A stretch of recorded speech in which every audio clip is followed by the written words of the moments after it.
everybody. Oops, don't mind that. You know what I got? Dubai chocolate. OMG, we had to order this because everybody's been getting it and it's been viral. ASMR. Okay, let's try ASMR.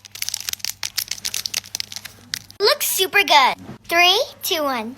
Whoa, let's crack it up because the viral thing is they crack it up and it looks so good.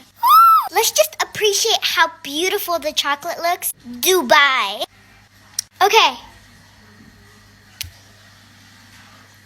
That's it?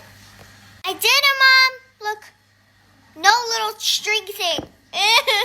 Look at that. Let's eat it.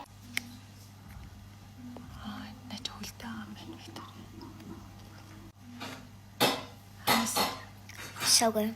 So good. If you just didn't put it in the fridge, it would like melt, I think. Yeah. Then we're gonna do a select without freezer. Yeah. I'm gonna give my grandpa, my grandma, and my other grandma, and my brother, and my mom. Mom's already eating it. She said it's so crunchy. Also, guys, there's like the green part, like the matcha latte or something like that. Love this chocolate. It's so yummy. Mom, can I get more? You know what I rate it? It's a 10 out of 10. Love this chocolate, but it's a little expensive, right? Not really, I guess. So pretty. Well, fit check. So this is my mom. Got me just now. And H&M. And yeah, that's it. Zara. Peace.